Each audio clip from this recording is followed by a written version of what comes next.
Olha, durante o fórum foi discutida também a transposição das águas do Rio Tocantins para o Rio São Francisco. Além disso, houve palestras com professores da UEMASul e a participação de diversos segmentos da sociedade. O seminário reuniu várias lideranças sindicais. Intitulado de Fórum Alternativo, o movimento em defesa do Rio Tocantins tem como base a Política Nacional de Recursos Hídricos.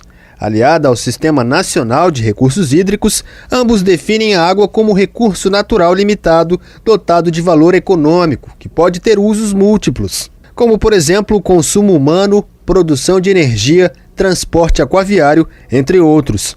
O representante da Federação Nacional dos Urbanitários esteve presente e falou sobre a questão da água no cenário brasileiro e internacional. Agora é muito importante que os vários segmentos da sociedade participem desse debate, seja o movimento popular, o movimento sindical, as universidades, né? Então a gente espera que esse encontro sirva para isso. E também vamos aqui apresentar a nossa proposta de organização do Fórum Alternativo Mundial da Água, que vai acontecer em Brasília em março desse ano, e onde também nós vamos ter oportunidade de discutir a questão da água nas suas mais variadas interfaces. A principal ideia do seminário é reunir o maior número de pessoas que estejam dispostas a falar sobre as problemáticas e pensar em ações e melhorar a situação do Rio Tocantins. O vice-reitor da UEMASul também participou do seminário. Para ele é muito importante que essas discussões sejam cada vez mais frequentes. É importante para que a gente construa mecanismos, né, de retomada dessas discussões, dos planos de saneamento, de não deixar os marcos regulatórios serem desmantelados, né? Tem algumas questões aqui, por exemplo, que envolvem a nossa região do Araguaia-Tocantins, inclusive decretos presidenciais recentes, coisa de menos de uma semana, né, que acabam por modificar, às vezes, até os marcos regulatórios de toda essa questão hídrica. Dentre os assuntos mais discutidos no seminário esteve a transposição do Rio Tocantins para o Rio São Francisco, o que para os participantes é uma crise anunciada em todo o cenário nacional. Nós temos crises anunciadas em relação ao Rio Tocantins e discussões importantes que estão se dando no cenário nacional em relação ao Rio Tocantins, a exemplo da ideia da transposição do Rio Tocantins para o Rio São Francisco.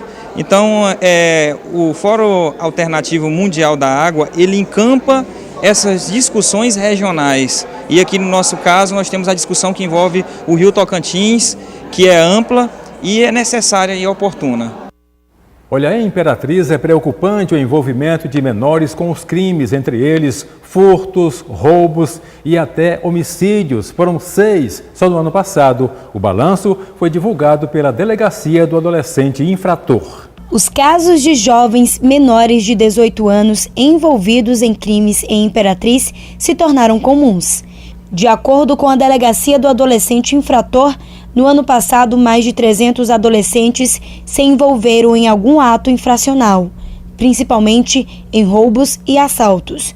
O número seguiu a média de 2016. O ato infracional que, predominou, continua sendo o ato infracional equivalente ao crime de roubo. Esse foi o ato infracional que predominou. A gente não viu tanta alteração de 2016, mas está na média, do ano passado. Em todo o ano passado, a Delegacia do Adolescente registrou mais de 200 ocorrências. A maioria delas por roubo, em seguida ameaças, porte ilegal de arma de fogo, porte de droga, tráfico e lesão corporal. Só nos últimos 2 dias foram registradas 3 ocorrências envolvendo adolescentes. Uma delas aconteceu no bairro Parque Santa Lúcia, quando a Polícia Militar detectou um adolescente armado. Em relação aos homicídios, foram registrados 6 em todo o ano passado. Quase 30% dos adolescentes são reincidentes e a maioria é do sexo masculino. O que é que leva ou levaria o adolescente, o jovem, para o mundo do crime, que seria o I e o C? Quer dizer, a influência e a curiosidade, Então, sempre aproveito a oportunidade para me dirigir e dizer que a família é a base. Olha, com o preço da energia elétrica nas alturas, uma boa opção pode ser a energia solar, aquela gerada por painéis. Especialistas garantem que o investimento é baixo e o retorno rápido e garantido. São aproximadamente 160 placas de energia solar que, desde que foram instaladas em agosto do ano passado, já geraram mais de R$10 mil de economia. O diretor do projeto e responsável técnico pela usina solar, Vilmar Aguiar, disse que o custo da energia solar deve reduzir pela metade em 2020. A expectativa é que em 2019 os melhores projetos de energia eólica em terra, de energia solar fotovoltaica, igual essas placas, produzam eletricidade a 3 centavos por quilowatt-hora, o que pode ficar bem abaixo do custo atual da energia produzida a partir de combustíveis fósseis. Acessível, eu acho que essa é a palavra da vez, porque você tem hoje diversas linhas de financiamento, diversos bancos inclusive, então esse investimento aqui, que trata-se de 160 painéis, gera equivalente a R$5 mil, 5 mil quilowatts, que vai dar em torno de 4 mil, quase R$5 mil, né, porque hoje, com a última elevação da energia, a gente está praticamente R$1 por quilowatt. Então, seguindo o mesmo conceito, né, você tem aí uma redução forte, não só nessa empresa, esse cliente em questão, ele manda para mais 4 residências, inclusive em Balsas, de Imperatriz para Balsas é mandado crédito, e a gente vem percebendo ao longo dos anos que o custo vem reduzindo gradativamente.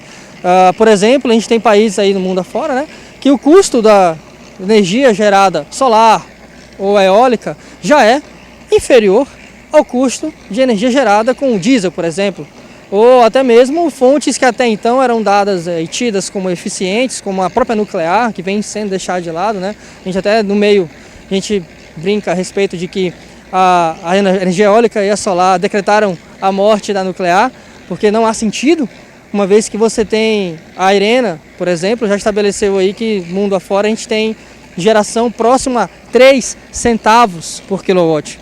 Para quem está pagando aqui no Brasil, principalmente no Maranhão, 98, às vezes acima de R$1 no quilowatt. Então dá para você perceber o quanto que o custo para se gerar energia de fontes renováveis está ficando cada vez menor. Esses dados fazem parte do relatório do maior Fórum Mundial de Promoção de Energias Renováveis, um clube que já reúne 154 países, mais a União Europeia, e tem 26 países em processo para ingressar.